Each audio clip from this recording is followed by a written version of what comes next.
2008 GMC Yukon. Going to replace rear air shocks, electromagnetics. Okay. First you want to do is spray some penetrant on the airline where it goes into the shock, and then you want to do is remove your little plastic retainer, or if it's got the metal one, turn it a quarter turn and wiggle it and pull it off of the fitting, and then disconnect your electric connector on top. All right, do that on both sides.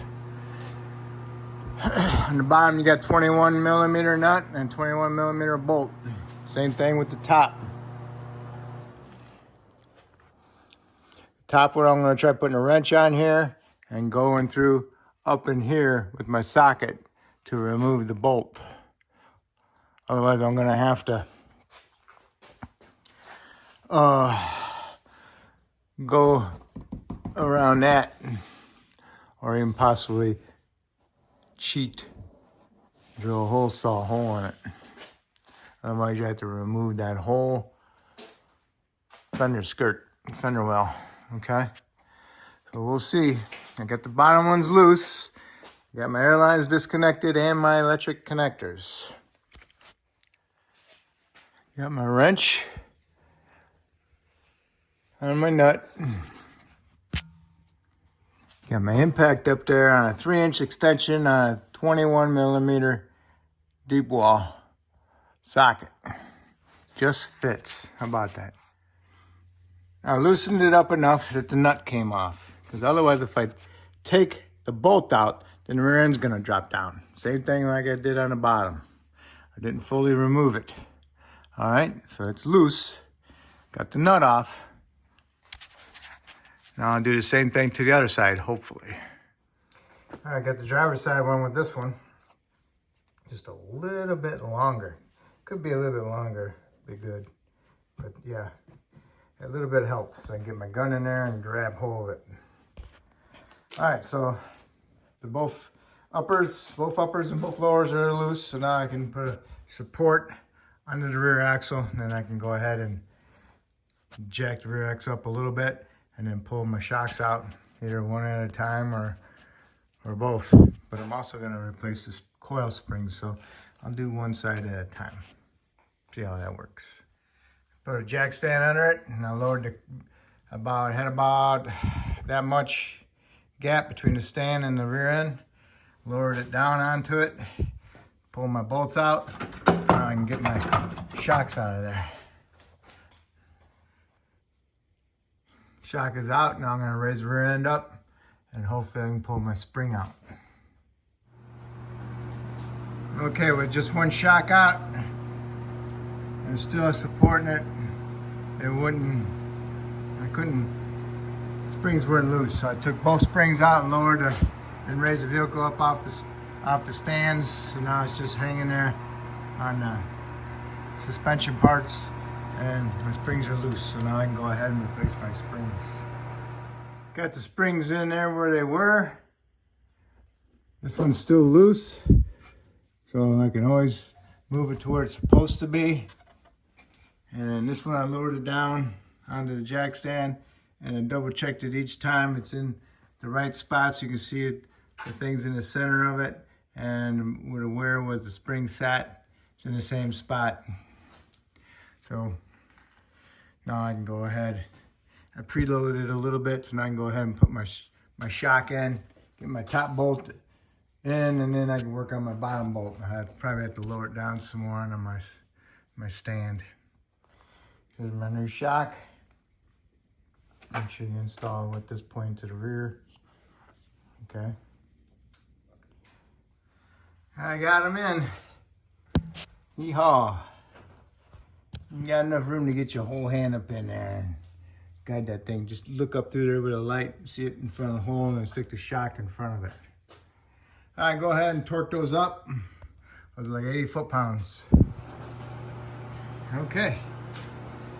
Remove the stand from the passenger side and put it on the driver's side. Lower it down onto it. Make sure it just brings in the right spot. And lower it down. put some tension on the spring, double check it's in the right spot. It's good, so now I'm gonna go ahead and get my shock up in there. Okay, I got them. Got the bolts in there, now I can go ahead and tighten them up and torque them. 80 foot-pounds. All right, put some dielectric grease on your connector and on on your airline hose a little bit on the O-ring and around it, and push them on there. Make sure you push them on straight, and then give them the airline a twist a little bit. So now I got both of them connected. Also, I'm going to replace the compressor. Compressor's right here behind the driver's wheel. Okay. I got the new compressor up in there, but I forgot to do the video on it. But anyway, so to get the compressor down, you want to take this line off of this one. Remember, you twist this thing and you twist it and pull it off. You got 2 nuts right there. Remove those 2 nuts. And then you go inside the frame over here by where the shock bolt was. There's a hole right here in the frame. There's a nut behind there.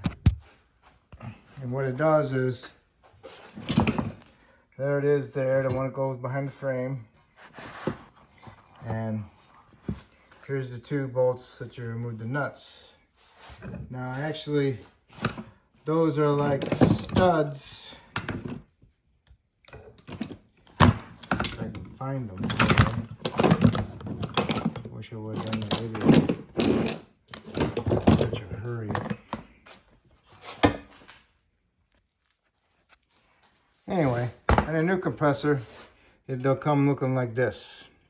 All right. And you want to just to get these threads, just a couple starts on them. There's 2 of them here. And then this one's a stud. I took this one out of there. This one's just a stud, so you can put your nut on it. The holes in the frame are slotted. You got a big hole for this to go into, and it's got a slot, okay? So those are easy to do. You just place it up in there and you let it drop into place. When you get the new compressor, you need to switch the relay, no, not the relay, the hose T that goes into a hole right here. You need to switch that.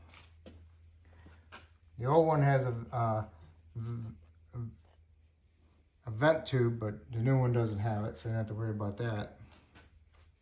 And then the new one, the sensor here is not plugged in, so they got this one wrapping underneath, but the line isn't long enough, so you have to take it over the top. And the new compressor comes with 2 different connectors. This connector will plug into the new compressor.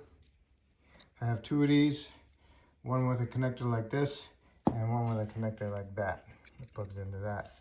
So what you'll do is plug your one that fits into your compressor and then zip tie it up over here, because it's going to be pretty long. So just zip tie it up out of the way. So then you got it all set. Got your T on here. Put some Sil Glide or some dielectric grease on them. And then stick your studs, round studs, into the hole of the frame. I did this one first, stuck it into the frame and let it hang there. And then I hooked up my harness. And then I also hooked up my vacuum line that goes to the right side. Alright, so once you got it hanging onto the frame onto this one, into the front hole, and you get everything connected, go ahead and line these 2 back ones up into the other 2 holes. And then you can go ahead and tighten these 2 nuts, because that will suck that in. And then also, you already got a nut on this one, so you just go inside the frame how you loosened it and tighten that nut up. And just make sure you got your lines hooked up from the right side, and your T hooked up to this one, and then when it goes down from here, goes to the shock. Okay?